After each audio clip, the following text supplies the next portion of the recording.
Hey everyone, welcome back to the Reach podcast. Today we're talking about social advice. We have a few things that we want to say with regards to giving advice for people on the autism spectrum to start building social relationships and social friendships with people around them. Hey, Michelle, welcome back to a new episode. And yes, so socializing. Oh, the horror stories upon horror stories. So, Because it's so true. uh, some of the worst things, it's like for me, middle school was like the turning point on socializing. I'm sure that's fairly common, where it's like, okay, it was okay to show and tell all your monotropic interests, and now nobody wants to hear them. Oh yeah. Oh yeah. And it's funny you say middle school. Same exact situation for me. As soon as I got into junior high school, middle school, everything changed. Social cues changed, social interaction changed, everything changed. And it was like, wait a minute, where's the disconnect here? Because last year I was able to do these things and it was okay. But in sixth grade, which is middle school for us down here, Yep. sixth grade, no, no, you're going to get bullied for that or you're going to get reprimanded for that. Yep. I had classmates of mine like, okay, you can't talk about Pokemon anymore. Like, but Pokemon came out in seventh grade. Well, you can't talk about it anymore, which is ironic because one, Pokemon created by an autistic individual. Thank you. And two, how popular it still remained over the years Right. under the radar. Oh my gosh. Oh my But gosh. couldn't talk about it in high school. Oh yeah, because if you talked about it in high school, again, no, no, not good. Oh, I swear. It's so frustrating, but also so enlightening, because when it comes to building friendships, one of the things that we see a lot is one-sided communication. I know on my end, I've seen it where I'll try to reach out to specific people and I'm like, oh my gosh, I really want to hang out with you. You seem really great. And then it's almost as if, they just don't care, don't want to respond back. And as someone who has struggled with sort of seeing that nonverbal communication, for me, I'm just like, wait a minute, like, why is this happening? And still trying to keep going in the hopes that they will actually respond. Yep, and that feeds into the unconscious choices that are the bane of the young autistic mind, which cause you to mask and go, okay, well, this didn't work. Let me come up with a new strategy. And okay, so I can't use that interest. Let me see what they're interested in. Okay, they're interested in, say, X, Y, or Z. Okay, I'm going to learn everything I can about X, Y, and Z. I'm going to be an expert in it, and they're going to love me for it. And it still Yes, doesn't work. yes, exactly, exactly.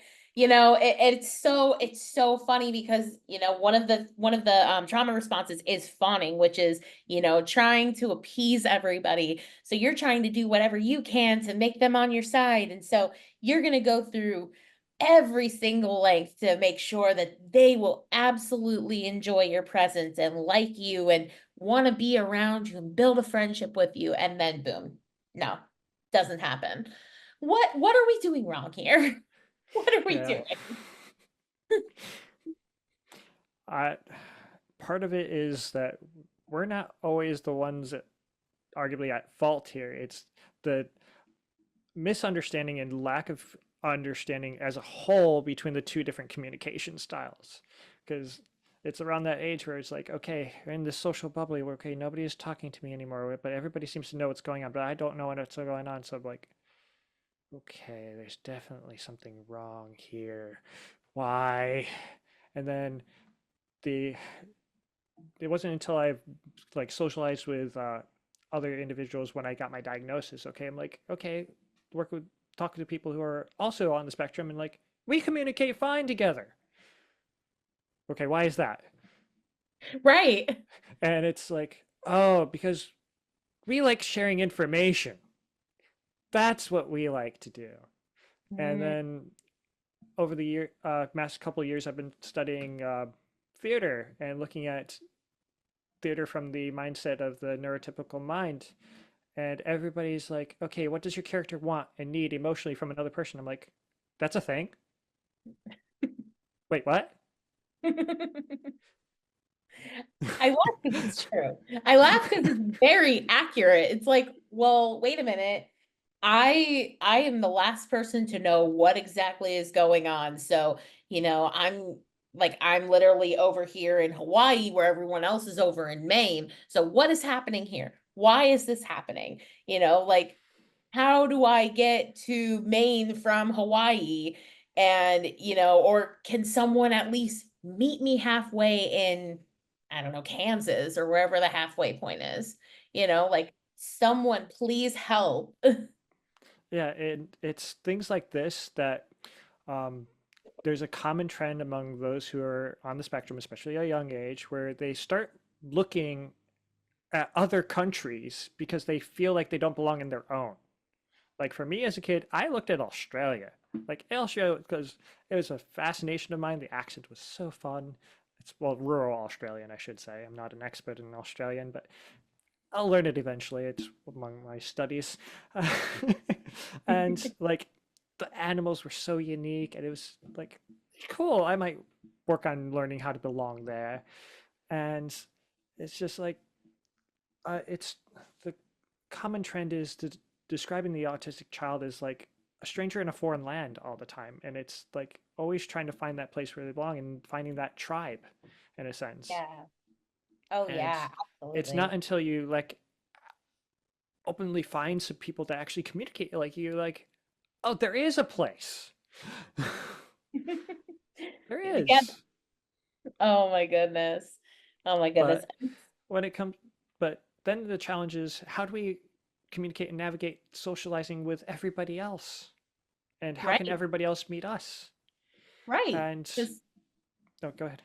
unfortunately, we do have to deal with everybody. It's not just us in autism land forever and just talking to people with autism and talking to people with other neurodivergencies. We do have to meet, we have to not only, go however much we have to go to meet some sort of neurotypical standard, but we have to actually interact with these people because these people are in our day-to-day life. I know that sounds bad, but it's very Yeah, I accurate. was going to say, I argue we shouldn't meet the neurotypical standard at all because we're not.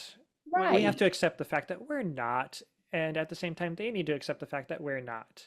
So if we Exactly. need to meet their standard, then they need to be a little bit more honest with us.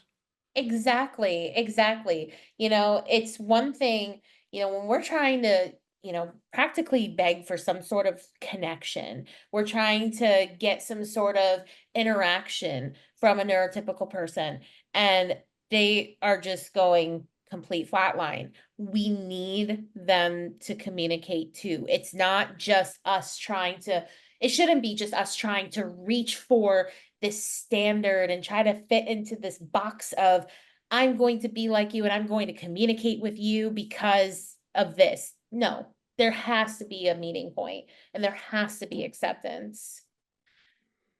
Agreed. So let's look at some ways that we can start navigating the social avenues. And first thing would be where? Where can we Right. go? And great advice from Dr. Daniel Wendler, a psychologist who's on the spectrum himself, who has done various TED Talks about his experiences growing up, has written a few books. One that was very enlightening for me called Level Up Your Social Life, which technically geared for gamers, but I'm like, I lived with gamers, so I'm familiar with the terminology. So anybody, again, familiar with Pokemon, it's taking those first steps in that wild grass when an encounter comes. Ah! It could be scary. It might be a level 1 Pidgey, but it could be scary.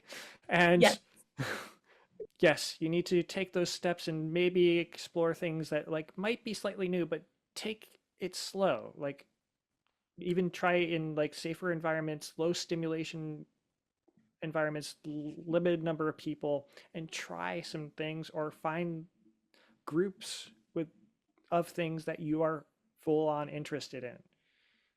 absolutely. Absolutely.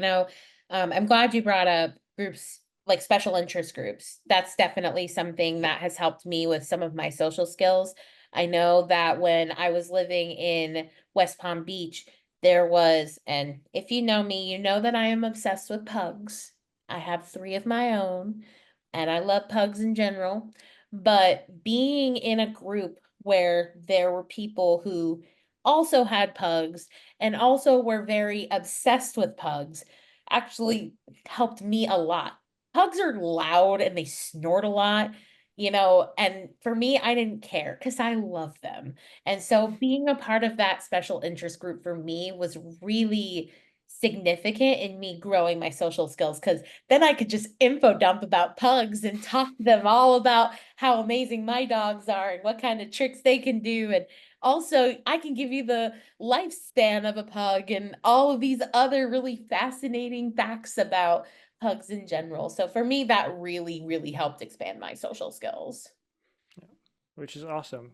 Now, few words of caution.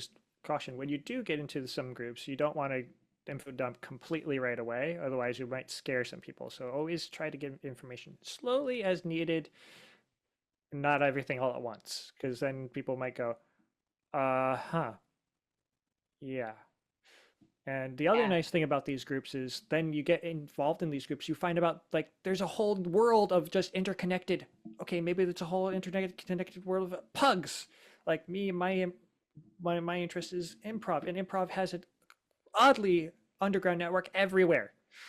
Oh, Everywhere you yeah. find improv, and as a side note, acting theater is a great way to work on your social skills. So I highly advocate for getting at least a toe dip into the water of theater because it's a great way to understand the language of other and average neurotypical people because great way to experience the body language and if people will explain it to you, the subtleties of figures of speech. Yes, subtleties of non-social cues, body language, verbal and nonverbal communication. I mean, I can definitely see it from that perspective too. There's a lot of different opportunities and, kind of seeing like, okay, this is what this means. So I need to act in this kind of way according to the rules of society. I'm using air quotes for that because there's a lot of unspoken rules. And yeah. Yes, and for those unspoken rules, again, I'm going to bring up Dr. Daniel Wendler. A couple awesome things that he did that I geeked out at about while watching his TED Talk. I also has some advice on his website, which I'll get to. So during one of his TED Talks, he mentioned that when he learned about some of these issues when he was in like I think it was between middle school and high school. I could be mistaken on that. But what he did was he took recordings of TV shows and watched it with his parents, and then during situations he would pause it to get clarification of what was going on physically, Interesting. Interesting. which Was it was like absolutely body? amazing. I'm like, whoa.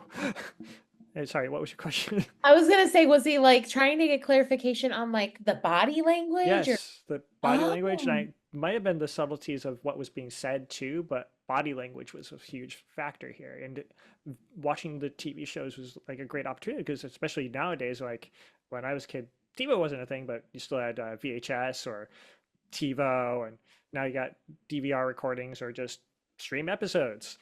And great way to go, okay, let's rewind a little bit and go, okay, can someone around me who speaks this language tell me what this means?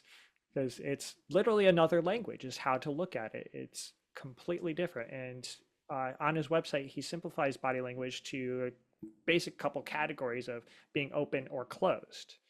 And okay, someone's being open to you, which means they're a little bit more vulnerable. That means they're letting you in. But if they're starting to like turn away, nope, time to back off. yeah, and it's interesting you say that because, one of the things that, people with autism, I know I do this all the time, is I may end up oversharing when, it's not the appropriate time to do that. And so here I am struggling and I'm like, okay, when do I stop? At what point do I say, okay, like sip it, Or the opposite has happened too, where I've said almost nothing or close. Or the automatic mask responses, Yes, that. which is hilarious in social situations where they say like, "Hello, how are you?" and you're like, it's Tuesday. What? Oh, sorry, I did not mean to. Oh, you left already. Well, I Yes. just social flubbed. I'm just gonna go sit in a corner now. Yeah, exactly. Gonna go wipe my tears because I did a social oopsie daisy. Yeah, and it's learning to forgive ourselves when you have those social mishaps. It's not always a whole black and white, okay, you're going to be in trouble and they're never going to speak to you again. Uh, Fun fact, people are a lot more forgiving or forgetful about those things, especially if they're minor oopsie daisies. Yeah, it's really true. I mean, and I can tell you, from my experience, I know that I've given myself a lot of flack for those situations happening. A perfect example of this happening to me pretty recently, actually. I was at a convention and I was sitting with a group of people for this particular convention because it was held in like a hall. And there was a girl that I thought, we connected pretty well the first day, talked to her a little bit. I didn't think I was oversharing. I didn't think anything of my interactions with her until the next day where she decided to completely leave the table and go to a different table.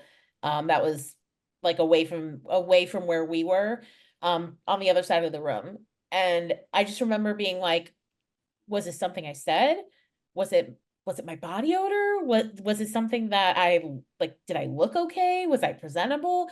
And those questions do pop up a lot more than you think.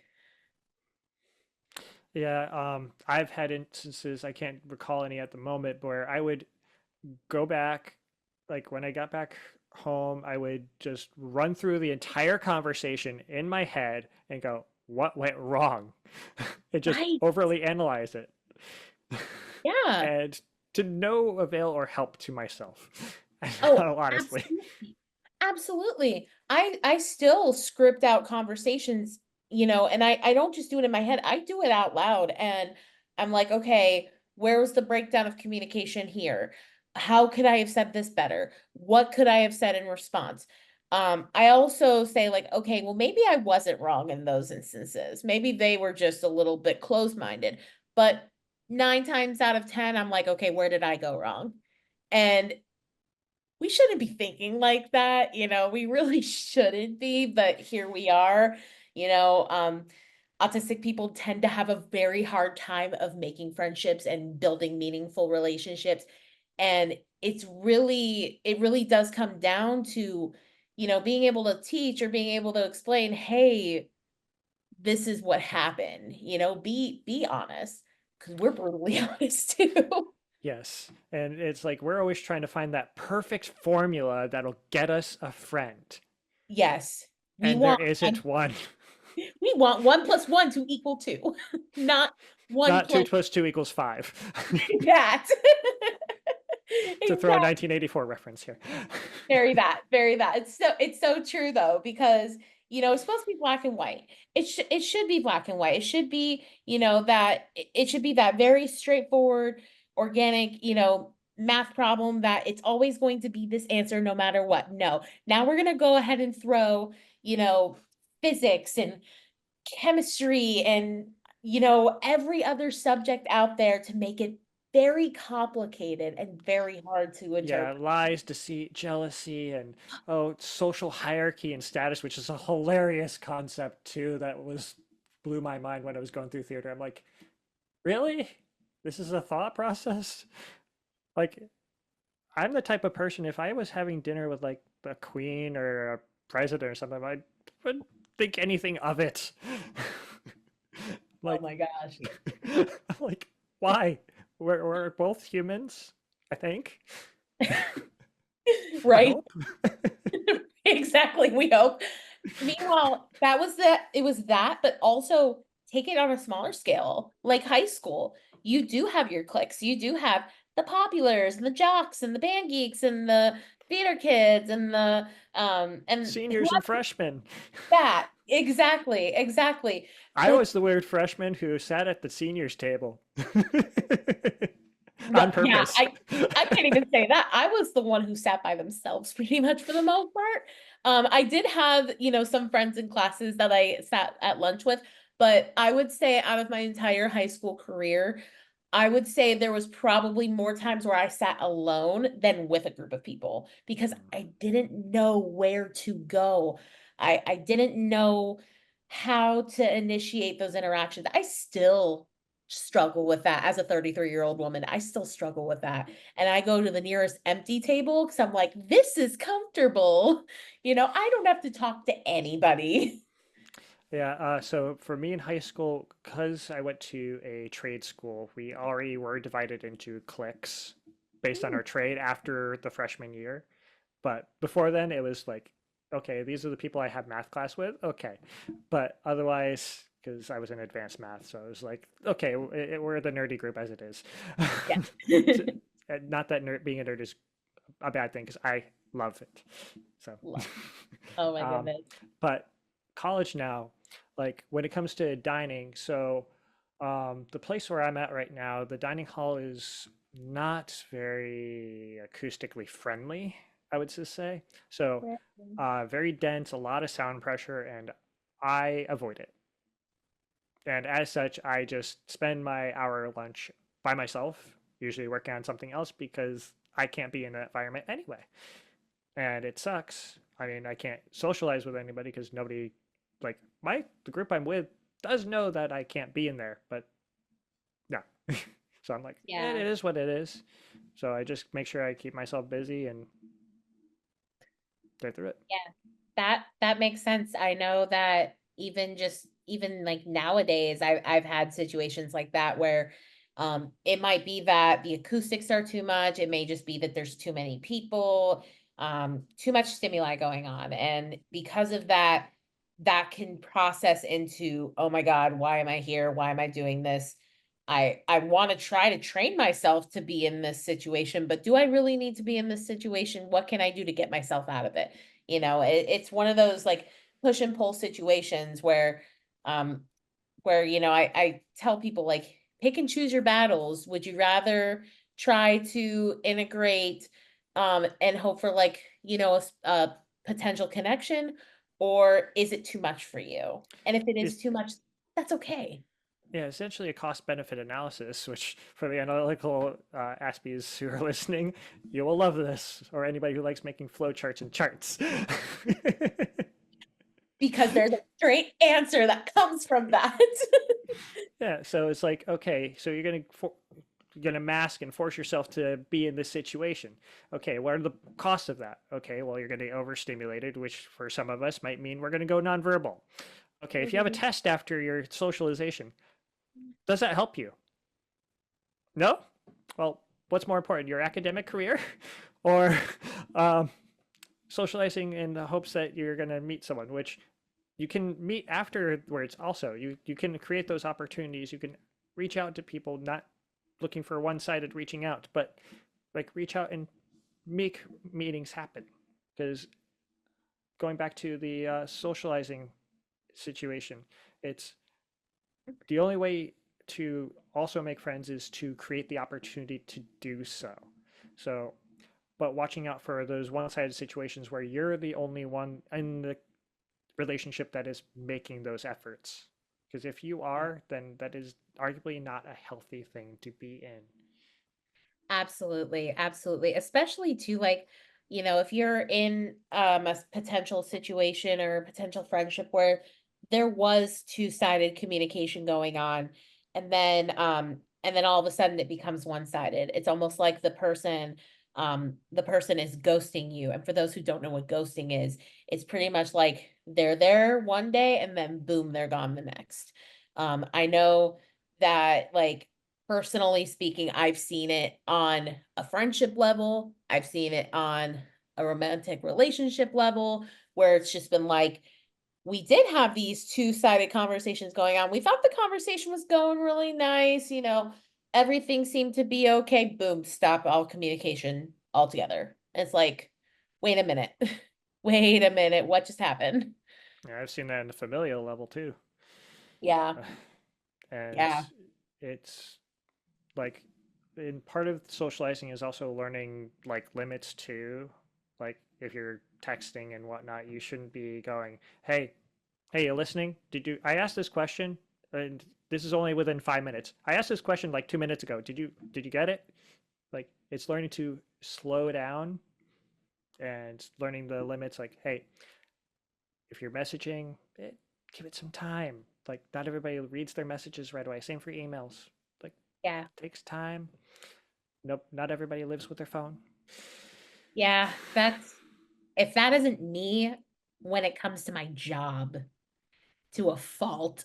Cause I'm like, okay, for example, I might find something to be very urgent, very much in the moment, but I know that my boss is busy with 7,000 other house fires going on. So this one itty bitty house fire over here might not be the biggest concern. And that's with respect to my boss. I know that she's a very busy person, but yeah, there are times where I've been like, hello, is anyone there? If I don't get this answer within a few minutes, then the whole world is going to collapse, and unfortunately, that's exacerbating, but it's also very true. That's what it feels like, to not get that response sometimes. It's almost like the world is crashing and the sky is falling, and it's like, what do I do? Where do I go? Yeah, and it's like okay, we're trying to set plans, and okay, I need your information so I can make these plans. Yes. Like, Please. come on. We live on routine. We need to know our schedule ahead of time, and no, so a lot of us on the spectrum cannot spur of the moment go, yes, I can meet you now. No, I've already planned out the rest of my day. You are not in the that factor. Try again tomorrow. It's funny because it's true. I just had this happen the other night where a parent was like, "Oh, I can meet right now at 8 o'clock at night," when I'm almost passed out on my bed. I'm like, "No, no, I can't. I cannot meet right now." I'm like, I'm literally falling asleep as I am reaching out to you and letting you know that I really cannot do this. And oh, but I can meet now. I can meet right now. No, I can't. And like, first of all, the spontaneity of that communication, the spontaneity of like, making plans and doing things, that is not an easy feat for autistic people at all. At all. Yep. And this factors into another thing is prioritizing self-care, which we should definitely do a future episode on, is like making sure that you're not like pushing yourself so much that you're not taking care of yourself. Because if you're going out of your way to do these socializing and you're not eating or you're not sleeping right, time to take a step back and go, okay, what about you? Yeah. Oh yeah. You know, from my end of things, I know that that's something that I'm constantly working on for myself, trying to make sure that I have recharged my batteries. And that is not, first of all, that's really not an easy thing to even admit, let alone number two, practice. You know, you do have to find out, like, you almost have to find out your own warning signs before. Yes, I had to. And it's been a learning curve where after I got my diagnosis and learning about like, okay, what it means to be overstimulated, and now I go into social situations and then I'm like, okay, cool, I'm full of energy right now. And then the next day I'm like, why? I can't even think today. Yeah. Okay, not doing that again. Yeah, exactly, exactly. Like, you wanna hang out? I'll give you next month on this day at this time. So that way we can plan everything out. And I kid, but, at the same time, it's like, sometimes we really can't do the spontaneity thing. I have friends who are, go-getters, and they're very much like, "I wanna do this right now, and I'm gonna go ahead and do it." And I'm like, "That's great. You do that. I'm going to isolate in my room because I can't do that." Yeah, and my factor wasn't so much the spontaneity of it, it was just the situation where it was okay, small space, a lot of people. Okay, and this is one thing that an advisor told me about is if you start getting that feeling, like I don't get a lot of these impulse feelings, but you get that feeling where like you should get out of there. Listen, like that means your brain's telling you, okay, you're at your social limit now. Hmm. You should be out of there. Yeah. Oh yeah, absolutely. Absolutely. If that is something that you are facing, I mean, that's definitely something to really, really take note of, kind of understanding your own warning signs. And warning signs do vary from person to person. For me, I know that I go almost completely nonverbal when I know that I'm starting to get burnt out. And, people might pick up on that, but then there are people who really don't pick up on that. And it's like, well, wait a minute. So I have to try to pick up on your social cues, but you're not picking up when I'm starting to feel burnt out. Can we make this make sense here? Yeah, speaking of which, so how about some advice for the neurotypical listeners? How can they help communicate with us? Absolutely. Absolutely. Listen, a lot of us are black and white communicators. Gray areas are very, very complicated. Just tell us like it is, Yeah, there don't be might af- yeah, don't be go afraid ahead. of hurting our feelings. Yeah. Like we would prefer that you be blunt instead of going, "Oh, but how sweet of you. That thank you." When you really mean, "Please get away from me." Yeah. Like don't Yeah, confuse us. please don't, because honestly, those gray areas are what ends up turning into something potentially turning into something more. You know, um, Here's a perfect example. I was friends with somebody and I was their lab partner in junior high school, and I really seemed to enjoy them. They really seemed to enjoy me. We were getting along, we were talking every day, and then all of a sudden, like she just randomly out of the blue said, I don't want to be your lab partner anymore. And I'm like, wait a minute, but like we were having a good time. But it's like, okay, like where did you see that? Tell me. Like, what did Yeah. I do? Yeah, and here's a big thing that I've noticed because I'm learning various pedagogies, which are theories of teaching. Why? Yes.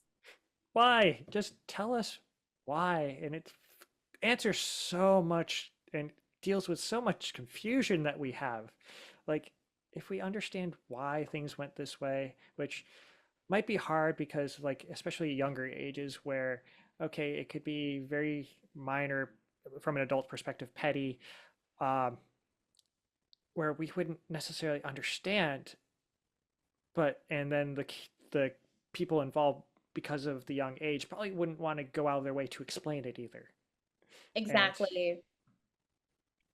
like Exactly. going that extra step of like, okay, it's not gonna hurt you to just go that extra step of explaining why, then you can go back to not speaking to us if that's the goal you're going for, or just to cool off period because you need some space. And then you can come back and okay, you're fine with communicating with us again. It was just minor spat. Yeah, exactly. Exactly. I think being in the field that I'm in, parents tend to almost feel like they have to band-aid the situation.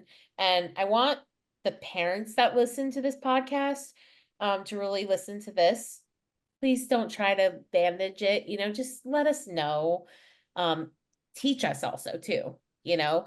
I know on my end, if there was something that went wrong in a communication breakdown, or if there was just something that happened in general, I would rather you just say, look, this is what happened. Next time, do this, as opposed to, well, you tried and I appreciate, like, that's great that you appreciate that we tried, but what happened?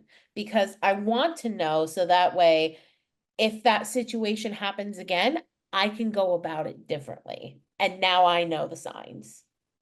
And one further piece of advice for anybody who is listening, Autism Society of Florida is if you are a subscribed member with Autism Society of Florida, can participate, or I forgot what the age, the minimum age is, but the cutoff age is 35 years of age, is the PEERS program, which is based out of UCLA.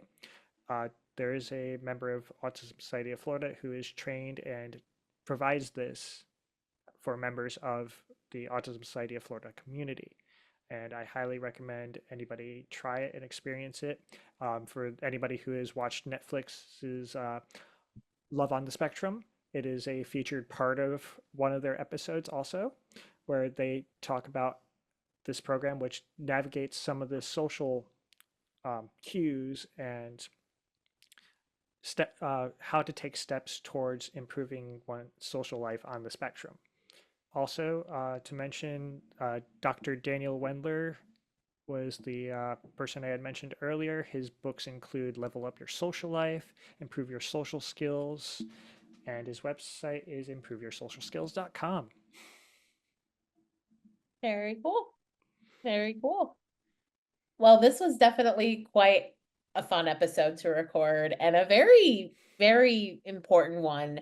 I think if I were to just give one takeaway piece of advice, it's just to be honest. Be honest with us. I Yep. promise you, being honest will help. And those of us on the spectrum, it's time to start learning to unmask and what masking is. Yes. The sooner you do, the better you will be. Absolutely. Absolutely. Well, thank you everyone for tuning into this episode of the Reach podcast. We are looking forward to seeing you in the new year, 2025. And I hope everyone has a good winter. Yep. Thank Join you. us for our next episode. We'll be talking about relationships. Ooh. Bye, everyone. Bye.